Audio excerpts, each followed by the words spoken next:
Hola, ¿qué tal? Bienvenidos a un nuevo vídeo de la web del profe de mates. En esta ocasión vamos a trabajar sobre uno de los teoremas clásicos de la matemática griega, que es la proposición sobre la infinitud de los números primos. Y vamos a empezar definiendo lo que es un número primo. Un número primo es todo aquel número natural que va a ser mayor que 1 y que tiene exclusivamente dos divisores distintos. Evidentemente, esos dos divisores son el mismo y el número 1. Así podemos caracterizar a los números primos como aquellos que son mayores que 1 y sus divisores son 1 y el propio número. Ejemplos de ello son el número 2, el número 3 y así hasta que te aburras, porque lo que vamos a demostrar en este vídeo es que hay infinitos números primos. Es decir, esta secuencia no se corta jamás. Para la demostración de la proposición vamos a considerar el conjunto P, que es el conjunto formado por todos los números primos. ¿Y qué es un número compuesto? Un número compuesto es aquel número natural, también mayor que 1, que tiene más de dos divisores distintos. Como ejemplo podemos citar los primeros como el 4, el 6, el 8, el 9. Evidentemente todos los números pares que no sean el 2 son números compuestos, y también tenemos que este conjunto es un conjunto infinito, no se acaba nunca. Pero el teorema de hoy va sobre los números primos. Consideraremos también que el conjunto C es el conjunto formado por todos los números compuestos. Esta demostración que vamos a hacer se recoge por primera vez en la historia y que se sepa por Euclides de Alejandría en su magnífico libro, uno de los libros más importantes de la ciencia, Los elementos de la geometría, que escribió Euclides de Alejandría hacia el siglo III a.C.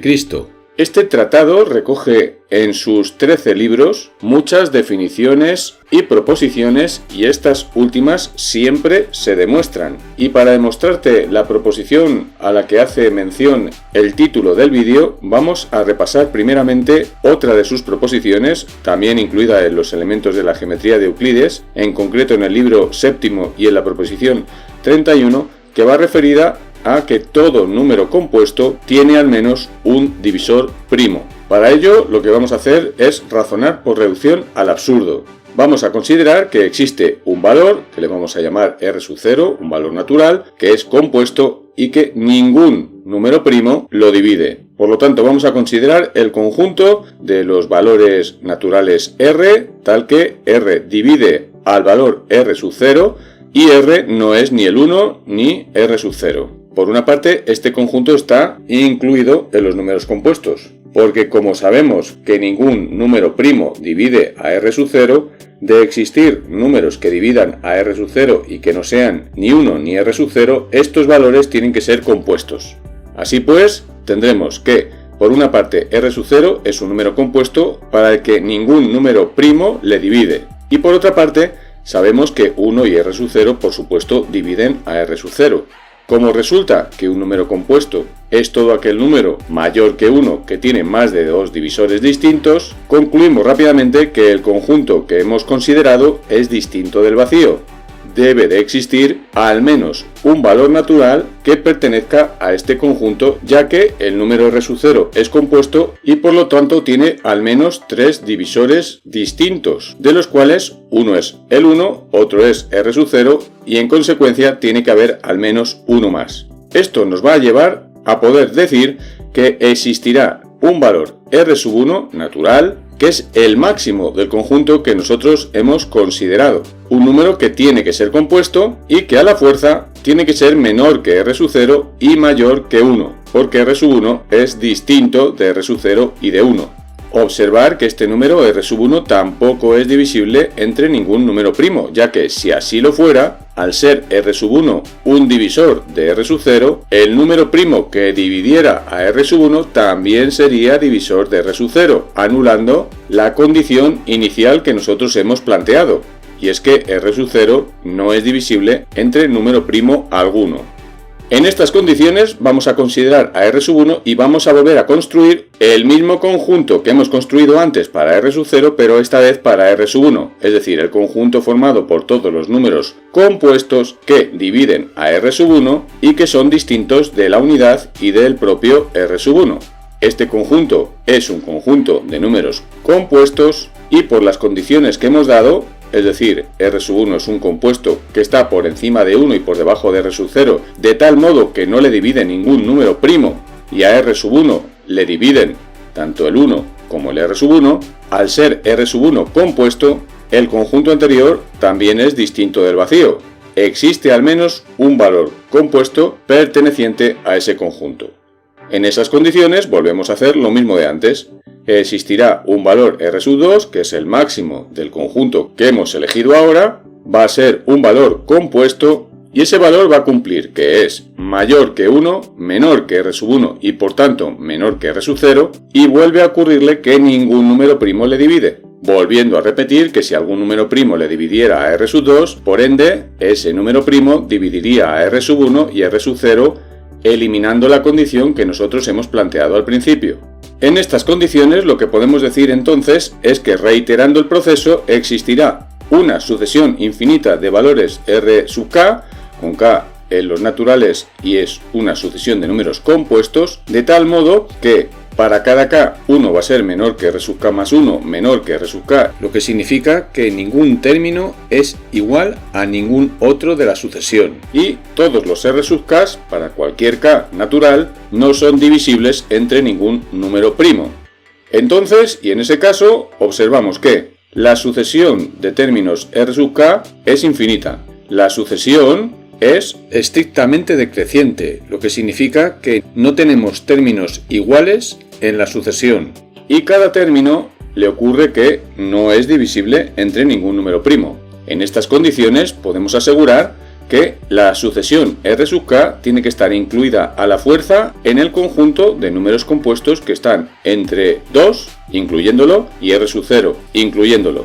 Pero es que entre 2 y R sub 0 hay una colección finita de números.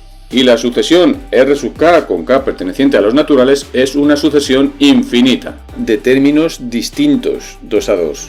Esto es un claro absurdo, lo que nos hace concluir que, puesto que nuestro razonamiento es del todo correcto desde el punto de vista lógico, todo número compuesto tiene al menos un divisor primo. Bien, pues ya estamos en condiciones para poder demostrar la proposición número 20 del libro noveno de los elementos de Euclides, que dice que hay más números primos que cualquier cantidad propuesta de números primos. Es decir, dicho de una manera más coloquial, hay infinitos números primos.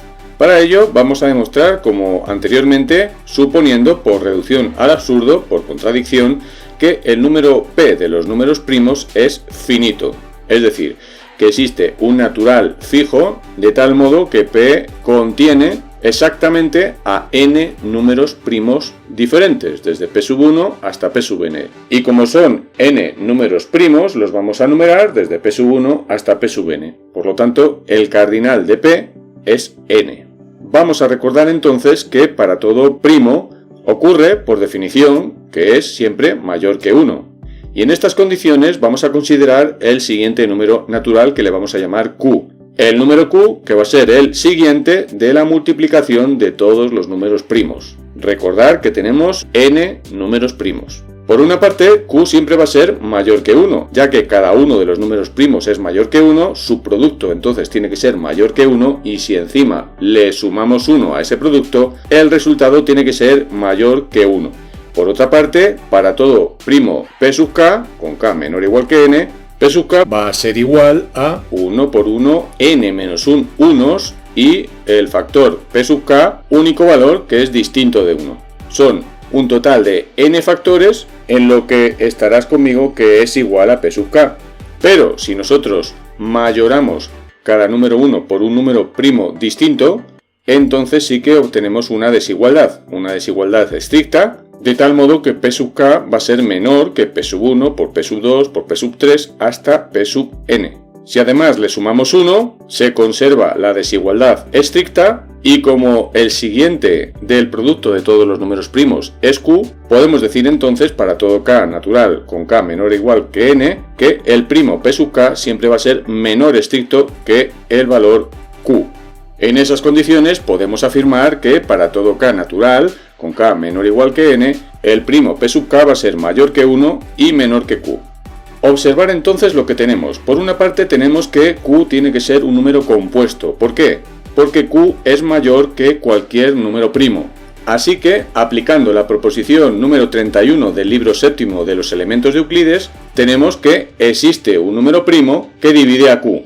Por otra parte, tenemos que ese número primo tiene que dividir, lógicamente, al producto de todos los números primos, ya que él es un factor de ese producto. Y esto nos lleva a la consecuencia de que si P divide al producto de todos los números primos y P divide al número Q, que es el siguiente del producto de todos los números primos, entonces ese número primo tiene que dividir a 1. Pero recordar que P es mayor que 1, lo que hace que esta conclusión sea absolutamente absurda. Como hemos obrado de manera correcta desde el punto de vista lógico-matemático, el único error que se ha podido cometer en esta demostración proviene de la condición inicial, de suponer que el conjunto P de los números primos es finito. Y por tanto, al igual que lo hiciera Euclides en su libro noveno, en su proposición número 20, podemos afirmar que el conjunto de los números primos es un conjunto infinito.